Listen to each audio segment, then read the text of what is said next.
They were the first large animals to fly.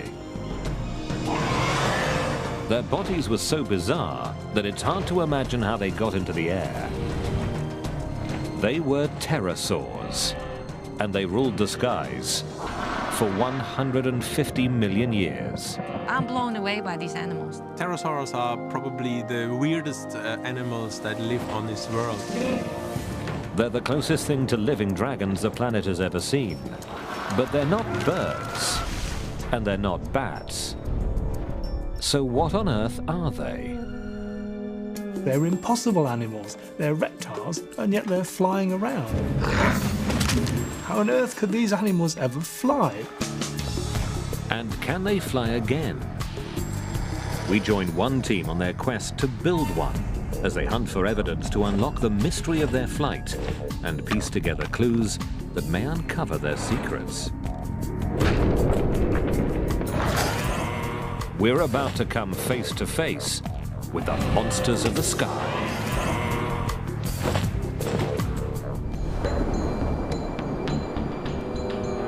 "100 million years ago, the Earth was a place in which many strange monsters swam and roamed. The planet was in the grip of giant reptiles, and the ancient game of hunt and kill played out on a scale we wouldn't recognize today.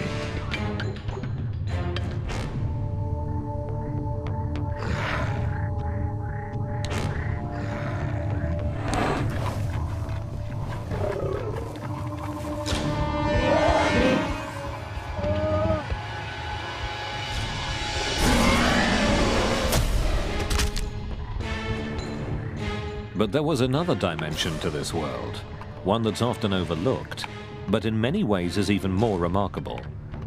Our planet was also home to some incredible and mysterious creatures. Flying reptiles, some of them bristling with teeth. Pterasaurs.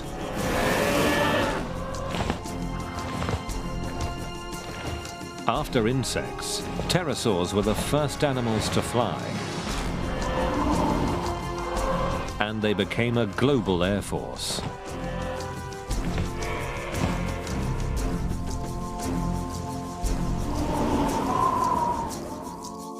Pterasaurs appeared abruptly in the fossil record 220 million years ago. We still don't really understand how they evolved.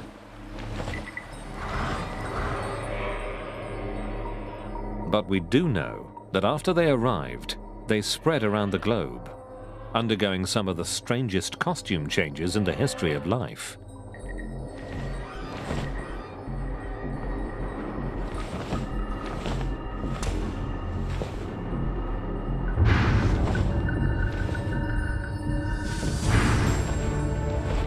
Some had short tails, others long. Some were as small as a sparrow. Others were giants.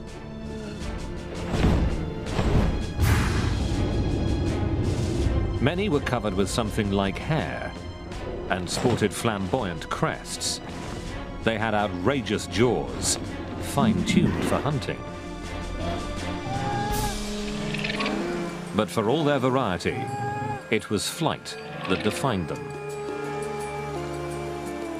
Somehow, these long-necked, gawky creatures not only worked out how to fly, they perfected the technique. 220 million years ago, this skill set them apart from every other large creature. Birds didn't even exist yet. But pterasaurs ruled the skies.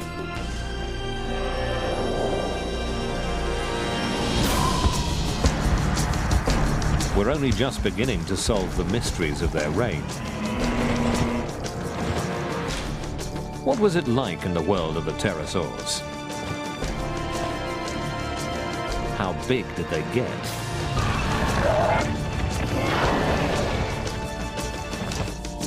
And how does an animal that resembles a broken umbrella get its ungainly body into the air and manage to fly?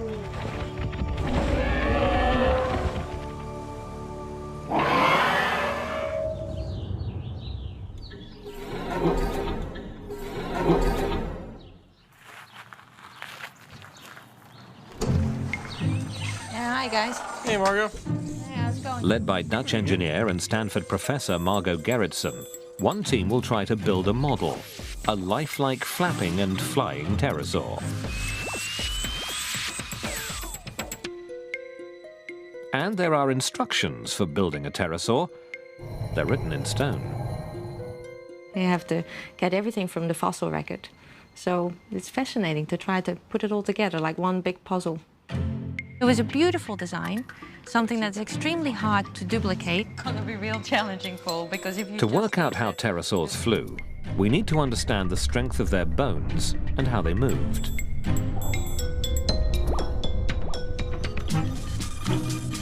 We also need to work out the shape and construction of their wings and how they flapped to create lift and thrust to power their flight. The Stanford model is in its early stages, more aircraft than animal. But gradually, it'll become more realistic as the team first builds it and then tries to keep it in the air. 5, 4, 3, 2, 1. Here we go. Their goal is to uncover the flight secrets of the first large animal to take to the skies.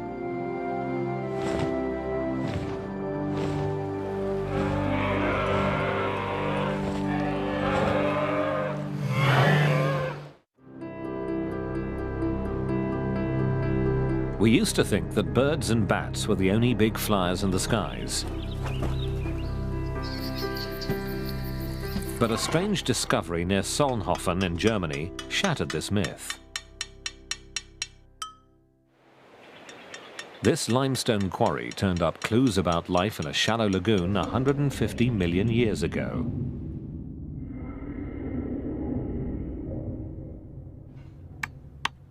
Less than 250 years ago, a quarryman here found something baffling. It seemed to defy explanation.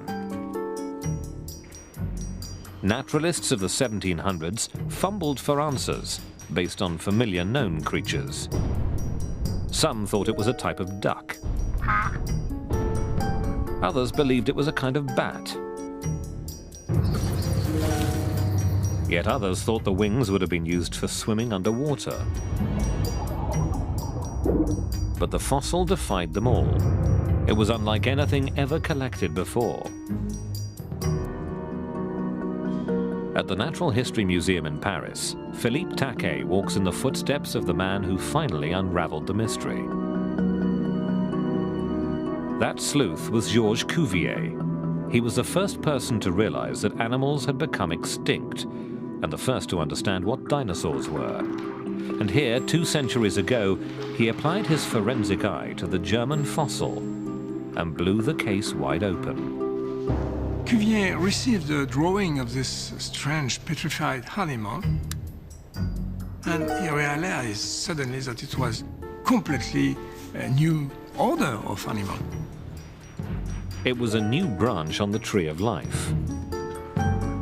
Cuvier spotted a tiny bone in the jaw, like those found in only one kind of animal. The weird winged creature was a reptile. But what was a reptile doing in the sky? You have a reptile flying. This was completely surprising.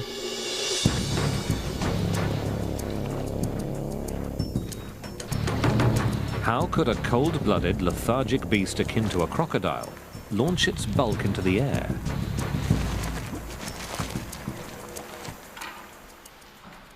Cuvier found the answer in the hand. A single finger had grown to enormous size.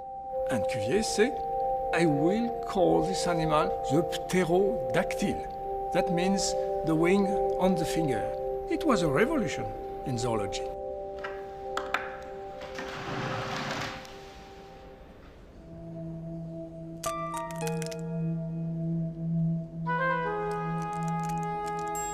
Cuvier could only imagine what it looked like when it took to the air.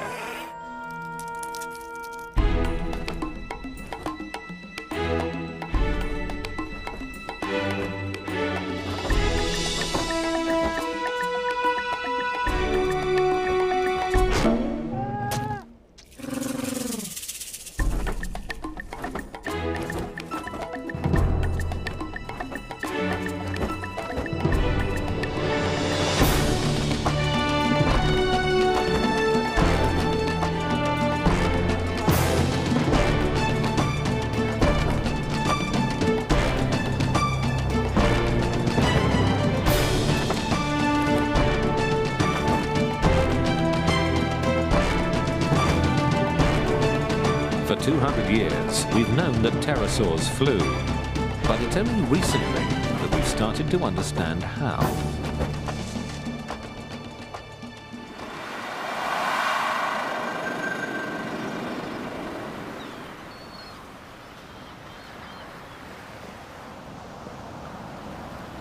It's easy to overlook what an incredible amount of skill it takes to fly. To get answers about how pterosaurs did it, we can look at the wings of birds and bats. All flying animals use the bones of the hands and fingers to fly, but they do it in different ways. Birds have lost the fourth and fifth fingers. They take the first three fingers, and these form the supports for the feathers. In bats, it's a different story. The four fingers stretch and control the membrane, while the thumb is free. With pterosaurs, the little finger disappeared, and the ring finger was stretched dramatically. The signature weirdness of pterosaurs is this one mega finger that supported the entire wing.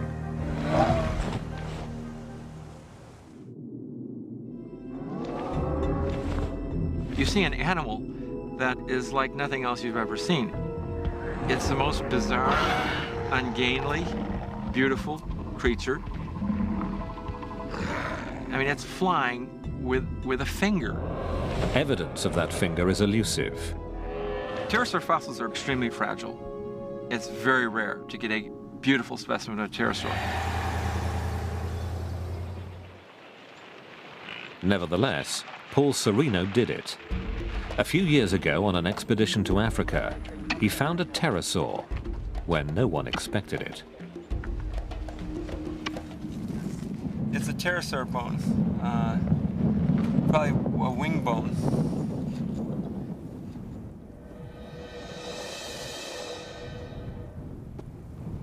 The sandstone's missing this end, but this end. Pterosaurs are virtually unknown from Africa. There were just bits and pieces recorded, and it really was an incredible discovery. Before this expedition, major pterosaur discoveries had come from Europe, China, and the Americas.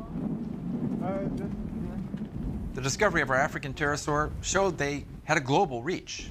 They truly conquered every continent. When Serino found his pterosaur, he also found fossils of a heavyweight predator called supercroc. That's Sarcosuchus? This is Sarcosuchus, the giant crocodile of its jaw alone measured nearly 2 meters. One huge skull.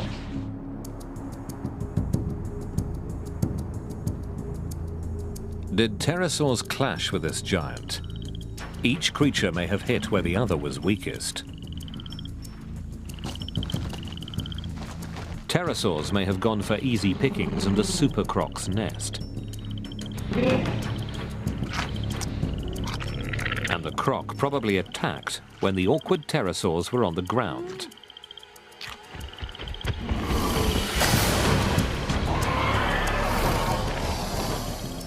Investigators recently unearthed evidence of a similar conflict, the first of its kind ever discovered.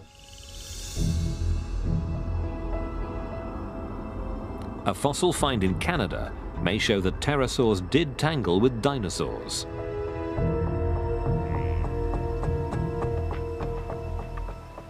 Dinosaur Provincial Park was once a North American Serengeti.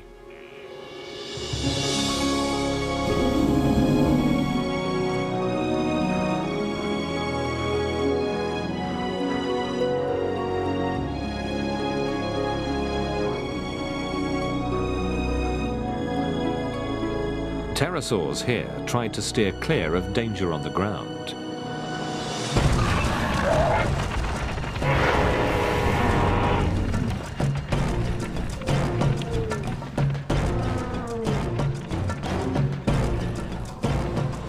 But they had to eat, and that meant landing.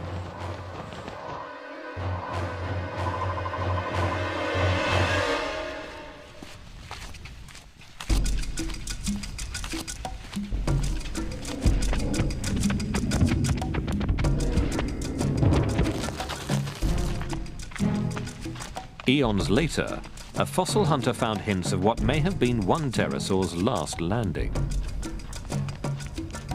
I walked around a corner and took a couple more steps and looked down, and there was this long, skinny bone.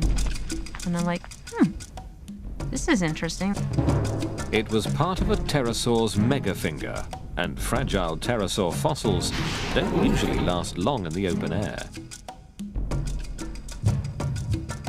Not only that, but the first bone led to several more. And then to an incredible discovery. A tooth from something like a velociraptor sunk into the pterasaur's shin.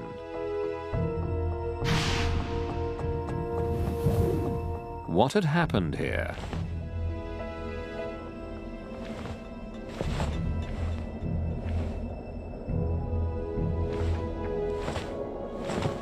Below the pterasaurs, raptors were constantly on the hunt.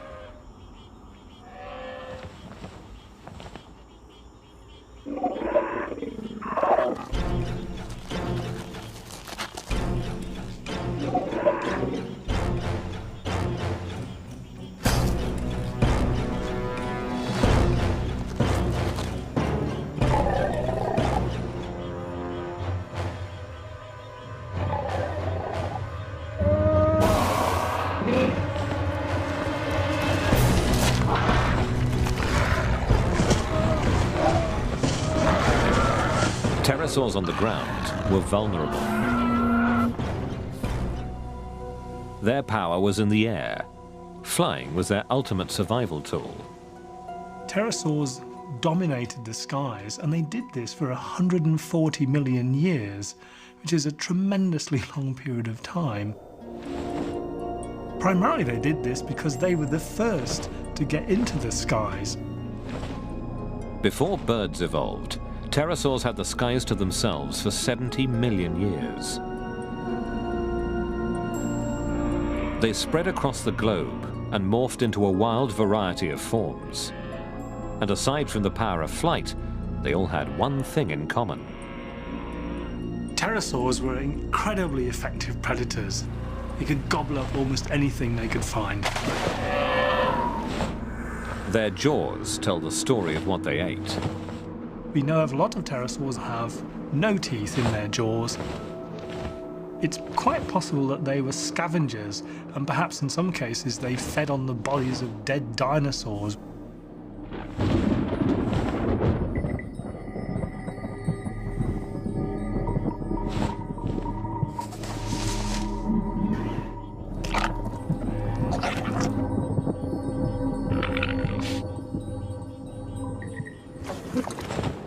Many pterasaurs were aggressive hunters. Some were able to snare their fish on the wing. These big, long, sharp-pointed teeth basically are the tools of a fish catcher who wants to make darn sure that he grabs his prey when he sticks his beak into the water. One kind of pterasaur used a sieve of 1,000 teeth to strain for crustaceans. Other pterasaurs have long, sharp-pointed jaws which they use to lever shellfish off rocks or block them out of the sand. For all their variety of feeding techniques, pterasaurs were often found by water, shorelines, rivers and lakes. And water wasn't just a place to eat, it was also a place to be eaten. Tylosaurs, giant marine reptiles measuring up to 15 meters long, lived in prehistoric seas. And above them flew the nyctosaur.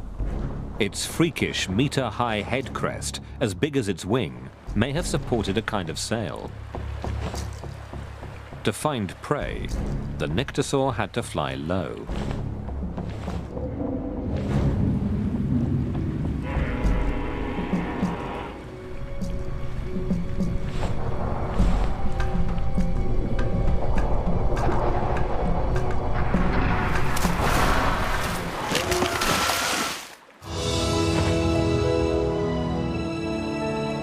But for every pterasaur ambushed from below, many more spread across the globe. The 5-meter African pterosaur cast its shadow on duckbills. It cruised over prehistoric turtles.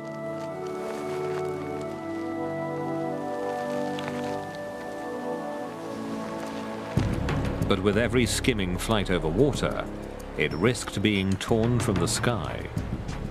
So to avoid that fate, pterosaurs could not only fly, they could fly well, even at low altitudes. And the evidence of these aerial skills comes not from a new fossil wing, but from ancient tracks preserved in stone.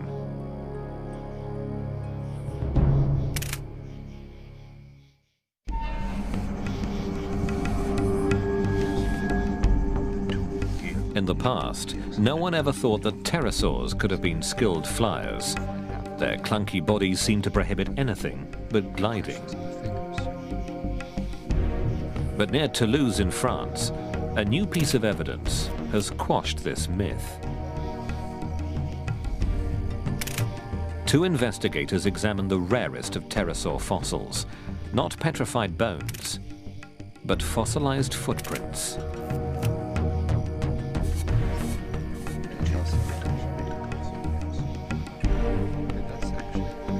It's a unique site in the world. This is the first site that actually preserves pterosaur tracks that everyone agrees are pterosaur tracks. One set of footprints here is as vivid to trained eyes as a series of photographs.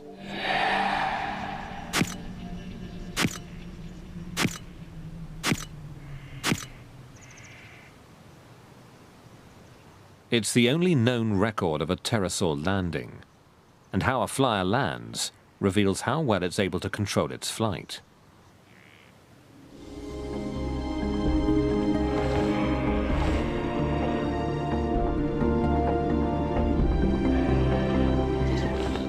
Aeronautical engineer Paul McCready is known for inventing weird flyers, like the Gossamer Albatross, the first human-powered craft to fly across the English Channel.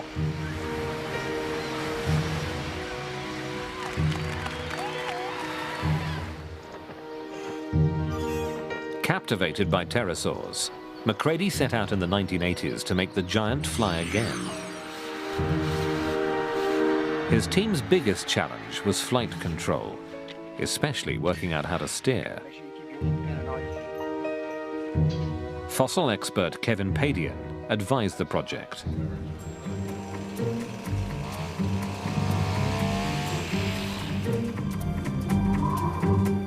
They were able to get it off the ground, get it up in the air. It was fantastic at the time. We now know that pterosaurs mostly relied on their incredibly sophisticated wings for steering. McCready's wings weren't up to the task. They were made from an unlifelike, rigid carbon fiber.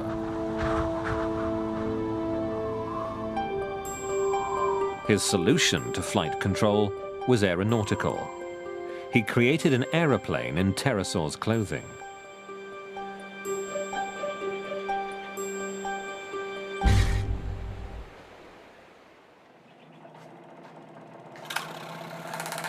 Gerritsen, on the other hand, is aiming for a lifelike pterosaur that steers like the real thing. Really what's helping us most is that we know a lot more about pterosaurs. Because lots of fossils have been found, we know much more about how they were built. For example, fossil evidence shows that pterosaurs flew with their heads angled down, not parallel to the ground, as McCready's model did.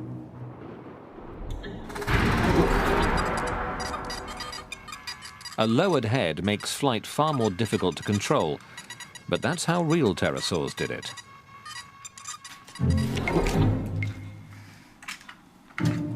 Weight is another challenge. The power-to-weight ratio governs all flight. And here, the model has another advantage: new super-light components. The batteries are a lot lighter and very powerful, and that's helping us a lot. The batteries hold 15 times as much power per kilogram as Macready's did. The servo motors are also far smaller, lighter and more powerful. But the biggest difference is the wing. The goal is to solve the steering problem by copying the complexity of a real pterosaur's wing. Macready's wing had only a single moving joint, the shoulder.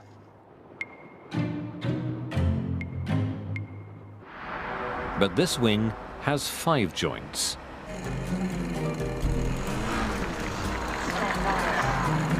At a runway for remote-controlled aircraft, the model's wings are about to be tested. At this stage, the model is still only part pterosaur. It needs an aeroplane tail to steer, and it uses a propeller for takeoff.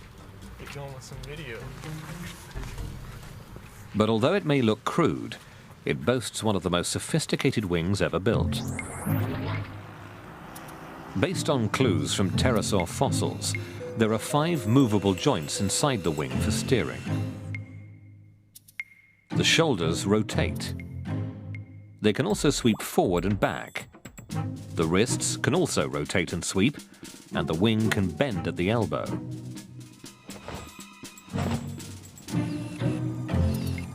The object now is to experiment with these joints. That's the one thing that we're trying to figure out with this replica right now.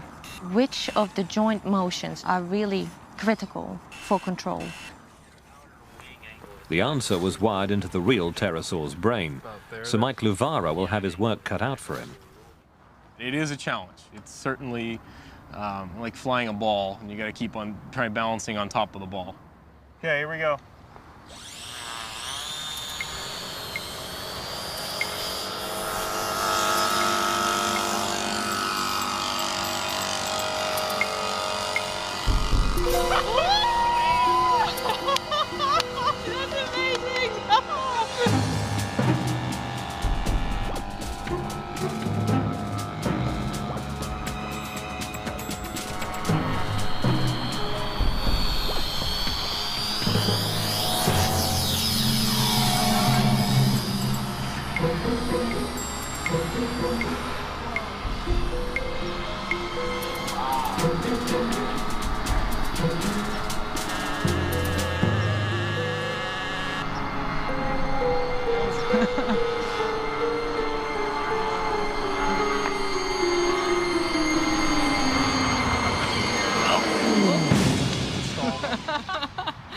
Oh well. Luvara couldn't react quickly enough to keep the model in the air. I would have loved to make it all the way around, but I think we need to do a little more work. Oh my goodness. But it's still a breakthrough. Never before has such an adjustable, lifelike pterosaur wing flown. Something's loose here. I think we popped the elbow. Pterosaurs don't give up their secrets easily. And for a long time, one fundamental fact about these outrageous flyers eluded us. Were pterosaur babies born live, like some snakes or lizards, or did they hatch from eggs? This question was answered only recently.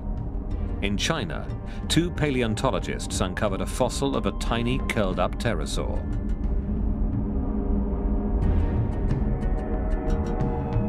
It was a pterosaur chick inside an egg. The discovery of the egg was probably the find of the century, because this tells us something about pterosaurs, about how they reproduced, of which we had absolutely no information before. It was pure speculation, and suddenly here we have an egg. This still doesn't tell us when young pterosaurs began to fly, but Dave Unwin has a controversial theory. Evidence shows that many baby pterosaurs died far from the nest. We find the fossil remains of these individuals miles out at sea. And the only way they could get there is if they were actually flying animals and they got caught in a storm, ended up dead in the water and were buried in the sediments at the bottom. Could pterosaurs have been able to fly right after hatching? Newborn birds and bats can't because they're awkwardly proportioned.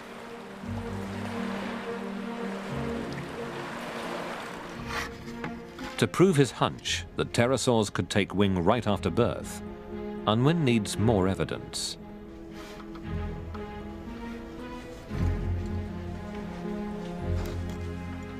He's assembled a rare series of fossils, the same kind of pterosaur at 3 different ages.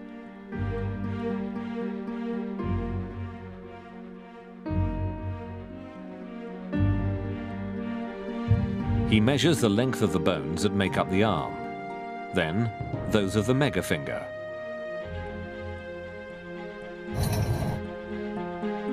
Unwin finds that the arm and the megafinger grow at the same rate. So the proportions of the wing don't change. He also measures bones that have nothing to do with flying, like the beak, and finds that these proportions do change. So only the flight-critical bones keep the same ratio. The evidence about pterosaur hatchlings now comes together. They have all their forelimbs, they have their wing membranes. These tiny little pterosaurs could fly.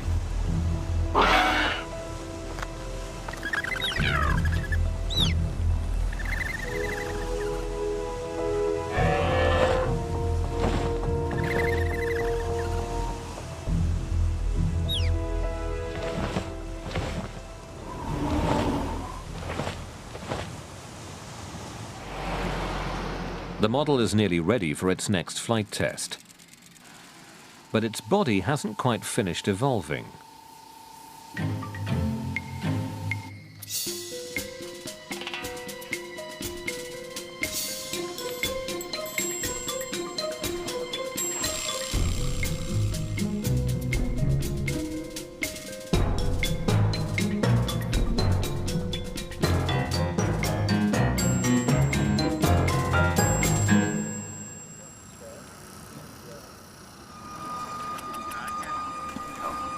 It looks so real.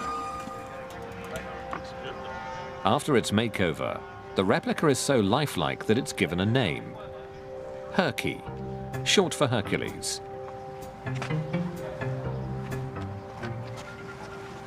And now Herky gets an accessory. It's something that real pterosaurs never evolved or needed. A parachute. Pterosaurs were known for their weird head crests. This metal one is part of a system to keep the head pointed into the wind, as real pterosaurs probably did in the air. For this crucial test, a large remote-controlled aeroplane will carry Herky aloft and then drop him. You want to check it? This is going to be our first flight with fur on the wings. It could go unstable, but I think in generally we're going to be quite all right with it. This is close to being the weirdest thing I've ever flown. Herky must rely on Michael Luvara's reflexes. A real pterosaur had a big advantage, a flight computer, its brain. A new discovery suggests that its brain could make precise micro-adjustments of the wing many times a second. In a major breakthrough, recent X-ray scans of their skulls revealed faint imprints of pterosaur brains. Pterosaurs had huge balance organs that were able to measure tiny changes in pitch, yaw, and roll. A large part of the brain helped keep the pterosaur's eyes steady during quick maneuvers, a skill critical for hunting. Controlling flight also required gathering data from the wing as well as from the arm and leg joints that kept the membrane taut.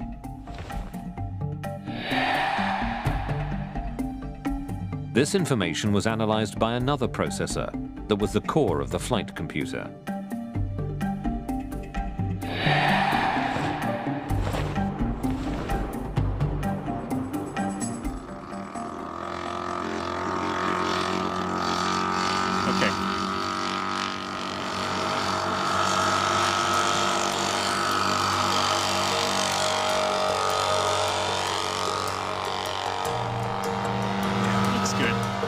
With Luvara filling in for Herky's brain and a second pilot controlling the mothership, a gliding test of Herky's lifelike wing begins. Altitude. Okay, one more lap. The pterosaur will be released at a height of over 200 meters. Okay, countdown to launch. 5, 4, 3, 2, 1. Now. The drop is clean, but the next step is critical.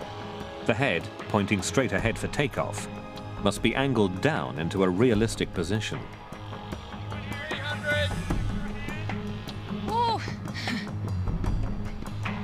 But Herky begins to pitch down. Luvara tries to release the parachute. It doesn't respond.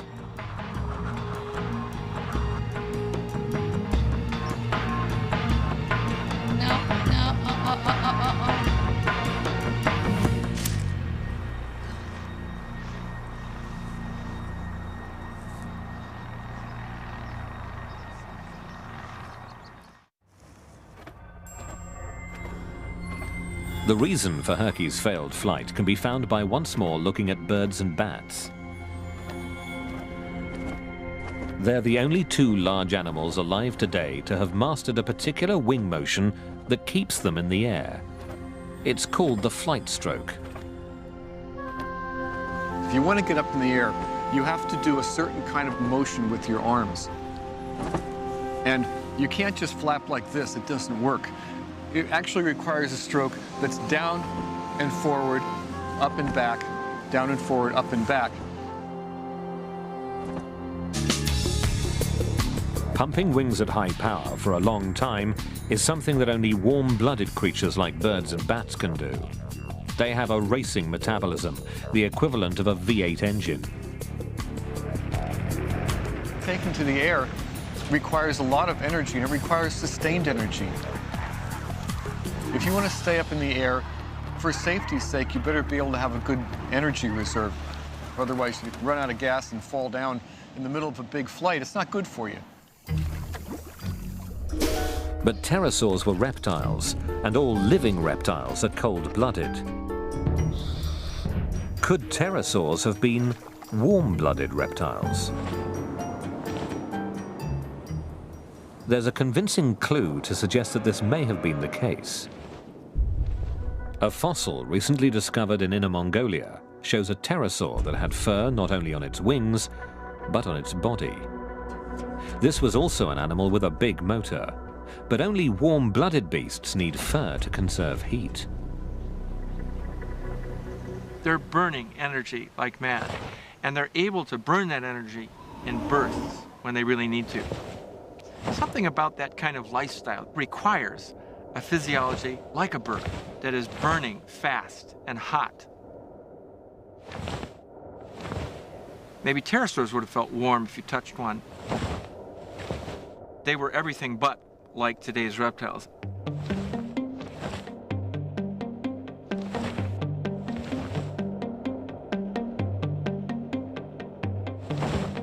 Pterosaurs needed one more feature to execute the flight stroke. The flapping takes a lot of power. There's a big wings, and it's flying at high speed. So we need a big motor. But a big motor adds weight, and analysis of the last flight showed that Herky was already heavy and descended too fast. Why? All this cosmetics that we put on actually took us back in flight ability. So to fly more like a real pterosaur, Herky has to look less like one. Newly shaved and in fighting trim, Herky evolves from glider to flapper.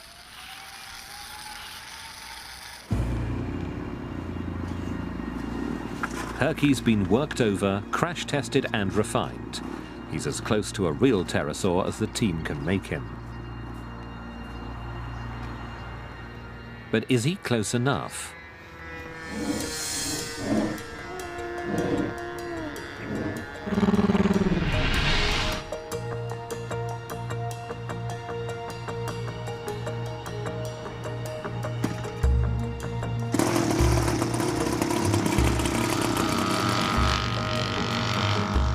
On a wing finger and a prayer, Herky takes off for the last time.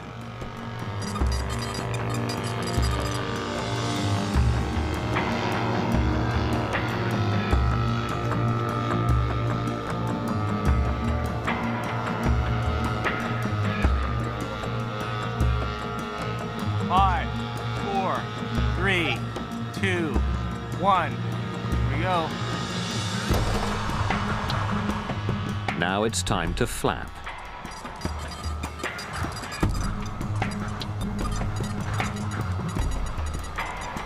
But after a single flight stroke, the wings jam. Herky's engine is too weak, and he can't even get his wings back to level.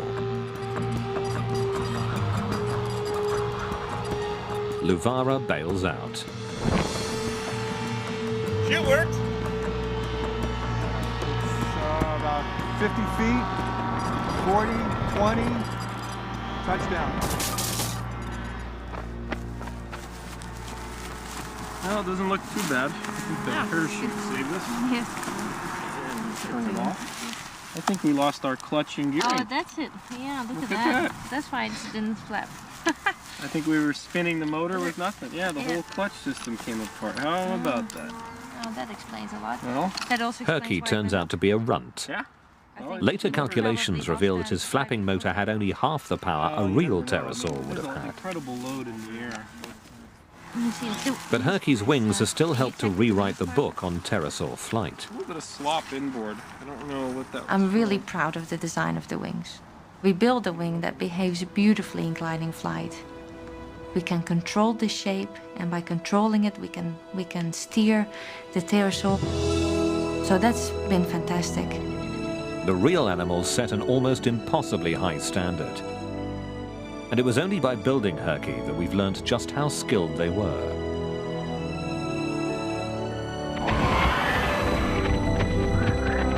They had the power of flight, and they used it to conquer the globe.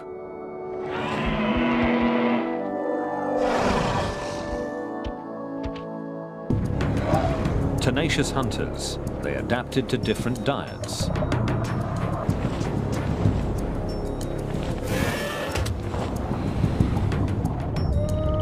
They filtered, probed, scavenged, and in a tour de force of flight control, even grabbed fish on the wing.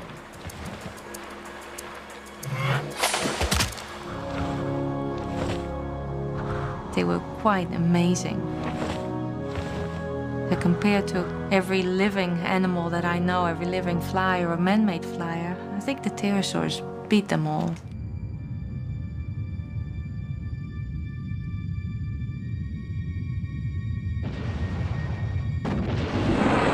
But after ruling the skies for 150 million years, the sky monsters and the planet suffered a calamity. An asteroid struck the Earth.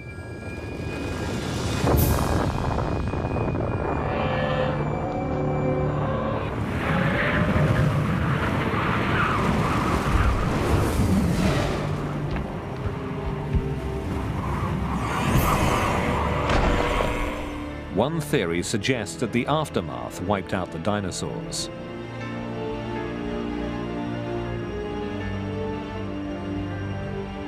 The monstrous marine reptiles also disappeared.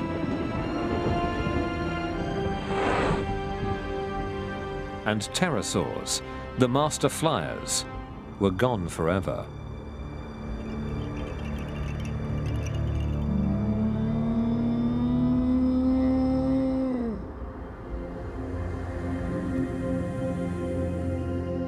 The skies are now left to the birds and the bats. But for all their majesty, they'll never match the grandeur and uniqueness of the greatest creatures ever to take wing.